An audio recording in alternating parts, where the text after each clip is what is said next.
와룡산에 묻힌 11년의 침묵. 세상에는 세월이 약이 되지 않는 슬픔이 있습니다. 1991년의 봄은 유난히 따뜻했습니다. 전국은 사상 첫 지방의원 선거라는 민주주의의 새로운 시작으로 들썩이고 있었고, 사람들은 저마다의 희망을 이야기하던 시기였습니다. 하지만 대구 성서지구의 한 마을에서는 그날 이후 35년째 시간이 멈춰버린 부모들이 있습니다. 도롱뇽 알 찾으러 갔다 올게요. 환하게 웃으며 집을 나선 5명의 아이들. 그 평범한 인사가 마지막이 될 것이라고는 누구도 짐작하지 못했습니다. 단일 사건으로는 대한민국 역사상 최대 규모의 수사 인력이 동원되었고, 온 국민이 한마음으로 아이들의 귀환을 기도했던 사건. 하지만 돌아온 것은 11년의 세월을 견뎌낸 차가운 유골뿐이었습니다. 단순 실종인가? 아니면 계획된 범죄인가? 오늘 우리는 와룡산의 흙 속에 묻혀있던 그날의 잔혹한 진실과 여전히 안개 속에 가려진 범인의 정체를 아주 깊숙이 파헤쳐 보려 합니다. 이 영상은 단순히 사건을 나열하는 것이 아니라 사라진 5 아이의 꿈과 그 뒤에 남겨진 가족들의 무너진 삶을 기록한 슬픈 서사시입니다. 제1장 1991년 3월 26일. 운명의 그날 오전. 1991년 3월 26일 화요일. 기초연 선거로 인해 임시 공휴일로 지정된 날이었습니다. 학교에 가지 않아도 되었던 아이들에게는 더없이 즐거운 날이었죠. 대구지갈시 달서구 성서지구. 당시 이곳은 막 아파트 단지가 들어서기 시작했지만 여전히 논밭과 야산이 어우러진 변두리 마을이었습니다. 성서초등학교에 다니던 우철원 13세, 조호연 12세, 김영규 11세, 박찬인 10세, 김종 19세. 이 5 아이는 평소에도 형제처럼 어울려 놀던 단짝들이었습니다. 오전 9시경.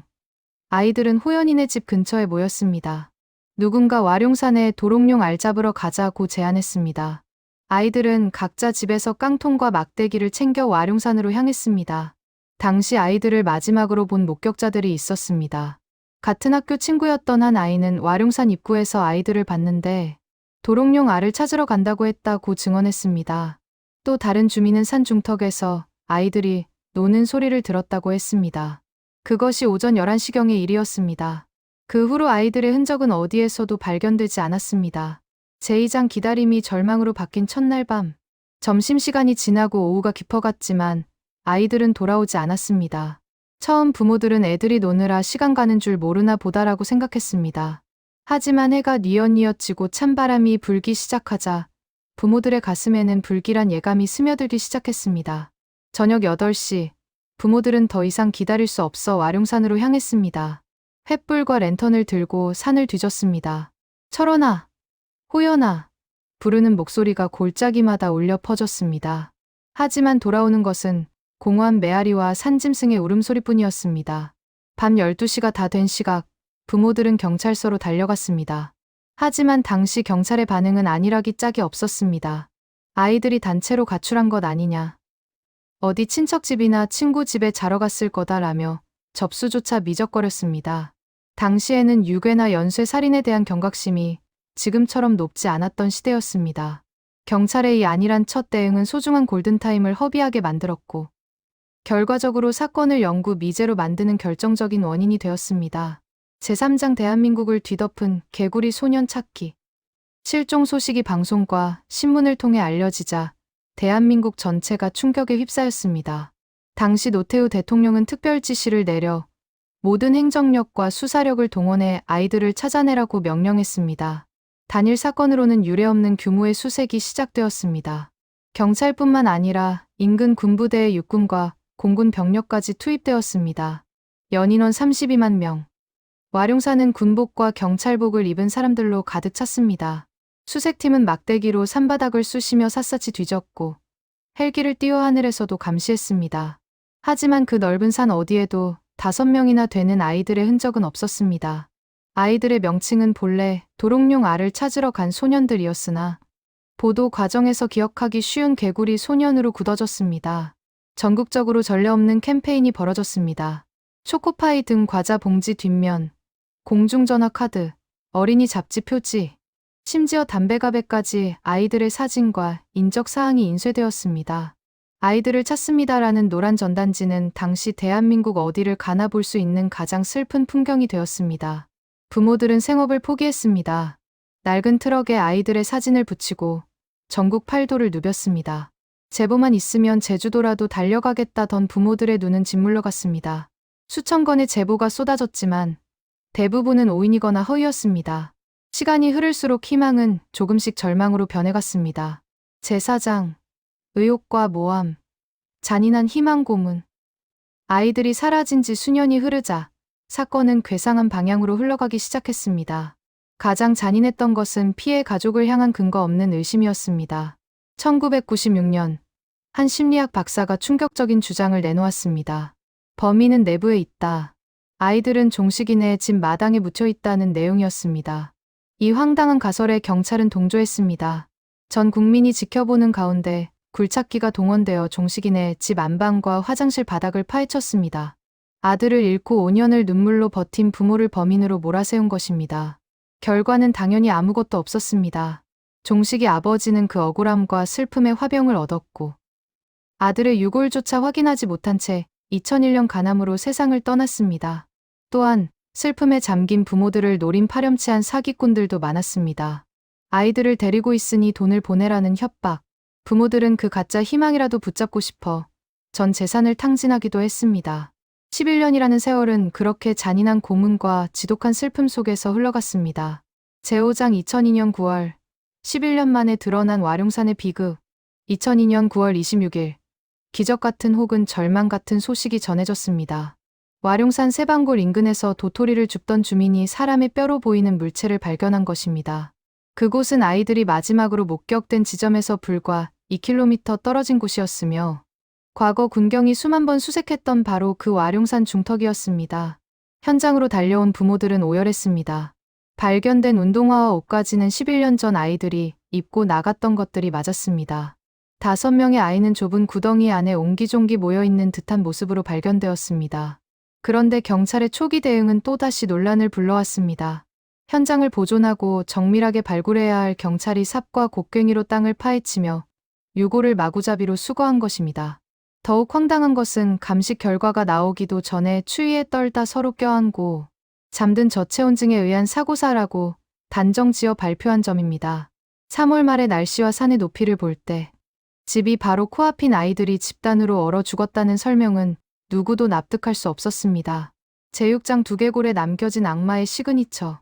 부모들은 경찰의 사고사 발표를 강력히 거부했고 경북대학교 법의학팀에 정밀 감식을 의뢰했습니다.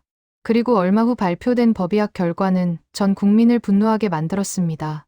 아이들의 죽음은 명백한 타살이었습니다. 특히 철원이와 용규의 두개골에서는 믿기 힘든 흔적들이 발견되었습니다. 날카로운 흉기로 수십 차례 내리친 듯한 흔적, 그리고 특히 디귿자 모양의 기이한 상흔이 여러 개 발견된 것입니다. 법의학자들은 이것은 실수로 난 상처가 아니라 누군가 아주 강한 원한이나 잔인성을 가지고 반복적으로 타격한 흔적이라고 결론지었습니다. 범인은 누구일까요?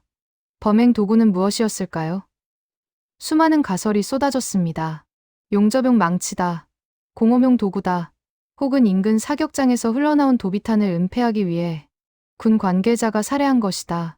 하지만 그 어떤 것도 확실하지 않았습니다.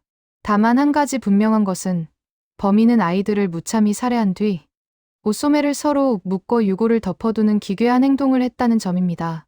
이는 범인이 사이코패스 성향을 가졌거나 혹은 범행 후 기묘한 심리 상태에서 아이들을 매장했음을 암시합니다. 제7장 공소시효. 정의를 멈추게 한 차가운 법.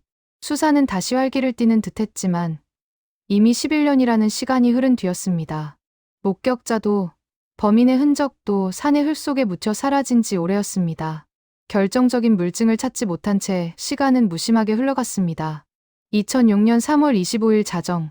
이 사건의 공소시효가 만료되었습니다. 이제 범인이 나타나 자신의 범행을 자백하고 두개골의 흉터와 일치하는 도구를 가져온다 해도 대한민국 법은 그를 처벌할 수 없습니다. 11년을 기다려 돌아온 아이들과 35년을 눈물로 지샌 부모들 앞에서 정의는 무기력하게 무너졌습니다. 이 사건은 화성 연쇄 살인 사건, 이영호 군 유괴 살인 사건과 함께 대한민국 3대 미제 사건으로 남았습니다. 이 비극적인 사건들을 계기로 살인죄에 대한 공소시효를 폐지해야 한다는 목소리가 커졌고 결국 2015년 태완이법이 통과되며 살인죄 공소시효는 사라졌습니다. 하지만 개구리 소년 사건은 법 개정 이전에 시효가 끝나버려 소급 적용을 받지 못했습니다. 범인은 지금도 우리 곁 어딘가에서 자유롭게 숨 쉬고 있을 것입니다. 마무리. 우리가 결코 잊지 말아야 할 이유. 오늘날 와룡산은 대구 시민들의 평범한 등산로가 되었습니다. 하지만 그 숲길 어딘가에는 여전히 어린 영혼들의 억울한 비명이 서려 있습니다. 자식을 가슴에 묻은 부모들은 이제 백발의 노인이 되어 하나둘 세상을 떠나고 있습니다. 그들이 마지막까지 원했던 것은 거창한 보상이 아니었습니다. 오직 내 아이가 왜 죽어야 했는지 그 진실 한 조각을 아는 것이었습니다. 범인에게 묻습니다. 당신은 지금 어디서 누구와 웃고 있습니까?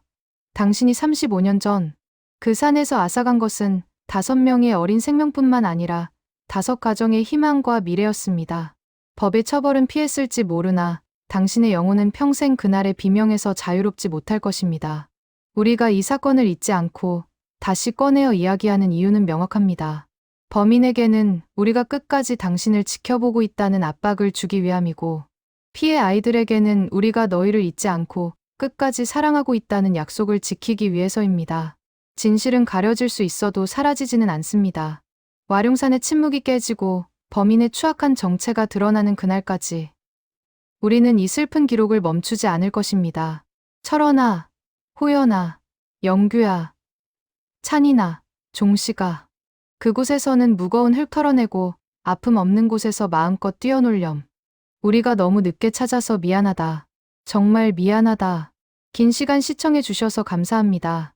여러분의 공유와 관심이 미제 사건 해결의 시작이 됩니다. 구독하시고 다음 영상에서 또 만나요.